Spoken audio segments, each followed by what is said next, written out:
Haleluya.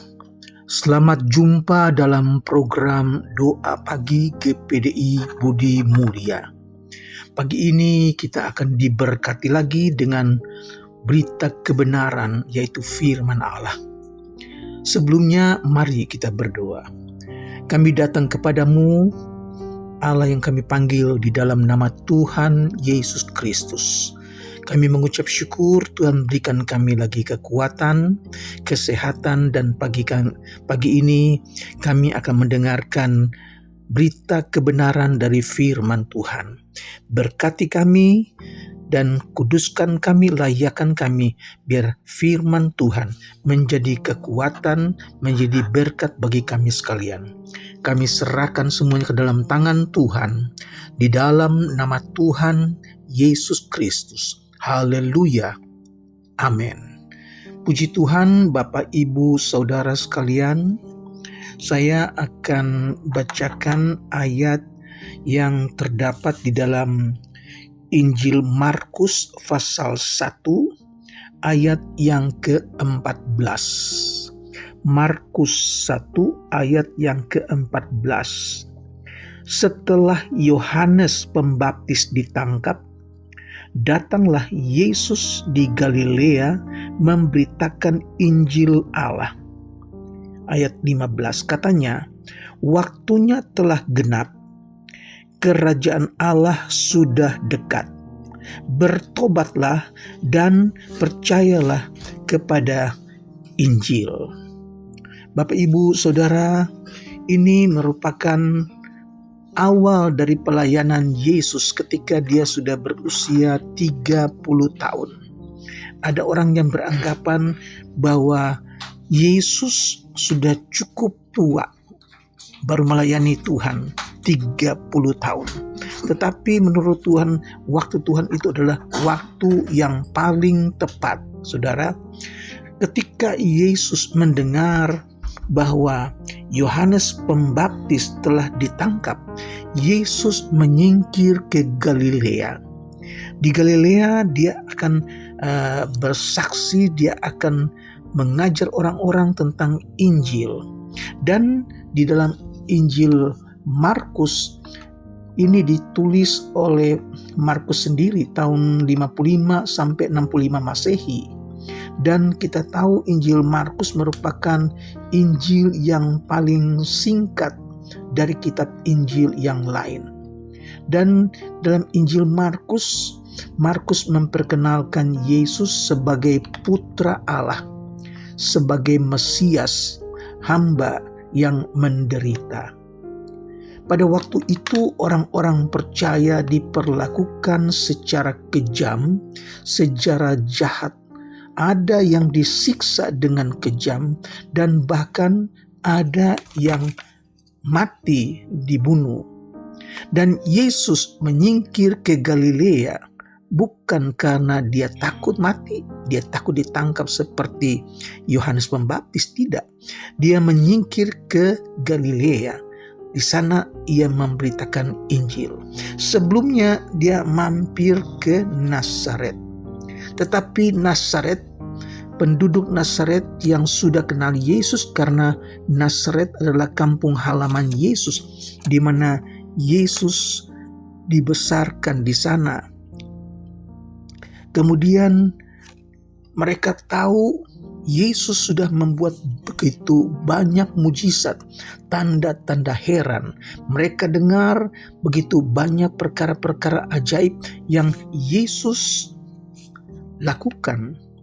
Bahkan sejak Yesus katakan kepada orang-orang, bertobatlah sebab kerajaan Allah sudah dekat. Orang-orang Nazaret tidak mau terima Yesus adalah Mesias, karena mereka melihat rupa Yesus, keluarga Yesus yang hanyalah anak tukang kayu. Itu sebabnya Yesus berkata kepada orang-orang yang ada di sana bahwa seorang nabi dihormati di mana-mana, kecuali di tempat asalnya sendiri, di antara kaum keluarganya dan di rumahnya. Bapak, Ibu, Saudara sekalian, ketika orang-orang di Nazaret melihat Yesus, mereka tidak terima seorang Mesias yang dari keluarga yang sederhana, anak dari tukang kayu. Mereka kenal saudara-saudara Yesus, yaitu Yakobus, Yoses, Yudas, dan Simon. Oleh sebab itu mereka tidak mau terima kalau Yesus itu adalah Mesias. Dan Yesus tinggalkan Nazaret, dia tidak membuat mujizat apa-apa di Nazaret, kecuali menyembuhkan beberapa orang sakit dan dengan meletakkan tangannya ke atas mereka. Bapak, Ibu, Saudara sekalian, ketika kita menolak Yesus, kita tidak akan mendapatkan mujizat. Ketika kita tidak percaya Yesus, kita tidak akan mendapatkan mujizat. Tetapi ketika kita percaya Yesus, jadikan Yesus sebagai Mesias, Yesus sebagai Sang Juru Selamat, maka kita akan mengalami banyak mujizat. Yesus, walaupun di Nazaret tempat dia dibesarkan, dia tidak membuat mujizat sama sekali, kecuali beberapa orang sakit yang dia sembuhkan. Saudaraku, sebenarnya Yesus bukan hanya memberitakan Injil seorang diri. Yesus memanggil murid-muridnya. Dia memanggil 12 orang muridnya. Dia tidak bekerja sendiri. Dia memilih 12 orang untuk membantu dia memberitakan kerajaan sorga. Selain 12 orang murid, ada lagi murid-murid yang lain, sehingga total murid-murid itu menjadi 70 orang. Saudara, dan di dalam Injil Matius pasal yang ke-10 ayat yang pertama mulai, Yesus memanggil 12 rasul dan Yesus mengutus mereka dan memberi kuasa kepada mereka untuk mengusir roh-roh jahat dan untuk melenyapkan segala penyakit dan segala kelemahan. Yesus tahu untuk mengikuti Yesus, untuk menjadi saksi Yesus, untuk memberitakan Yesus, beritakan kerajaan Allah. Orang-orang itu perlu kuasa, orang-orang itu perlu mendapatkan kekuatan. Karena tanpa kekuatan yang dari Tuhan, tanpa kuasa yang dari Tuhan, apa yang akan kita saksikan? Apa yang dapat kita beritakan kepada orang lain kalau kita sendiri tidak punya kuasa, kita sendiri tidak punya kekuatan? Oleh sebab itu, Yesus berikan mereka tenaga. Yesus berikan mereka kuasa untuk mengusir setan, kuasa untuk mengusir roh-roh jahat, kuasa untuk melenyapkan segala penyakit dan segala kelemahan. Puji Tuhan, ini tidak terbatas kepada hamba Tuhan, tidak terbatas kepada para rasul, tapi ini untuk semua orang percaya. Seorang yang sudah lahir baru, seorang yang sudah menerima Yesus sebagai juru selamat, sebagai Tuhan, dia akan dipenuhi dengan kuasa Tuhan dan dia akan beri diri memberitakan Injil. Dia memberi diri untuk menyembuhkan orang-orang sakit, mengusir roh-roh jahat, melenyapkan sakit penyakit dan segala kelemahan. Ini yang kita perlukan dari Tuhan. Ketika kita mau jadi saksi Kristus, kita minta Tuhan, berikan aku kuasa, berikan aku kekuatan, berikan aku tenaga, supaya dengan tenaga, dengan kekuatan, dengan kuasa yang dari Tuhan, kita dapat melakukan banyak hal. Dan itu sebabnya Yesus tahu, tanpa kuasa, tanpa kekuatan yang dari Tuhan, kita tidak dapat melayani dengan sebaik-baiknya. Dan sebelum Yesus naik ke sorga, dia berkata kepada murid-muridnya, dia akan berikan kuasa kepada mereka. Di dalam Injil, di dalam Kisah Rasul pasal 1 ayat yang ke-8, Yesus berpesan kepada murid-muridnya, tetapi kamu akan menerima kuasa kalau Roh Kudus turun ke atas kamu, dan kamu akan menjadi saksiku di Yerusalem, di seluruh Yudea, Samaria, dan sampai ke ujung bumi. Saudara, sesudah itu Yesus naik ke sorga, saudara-saudara.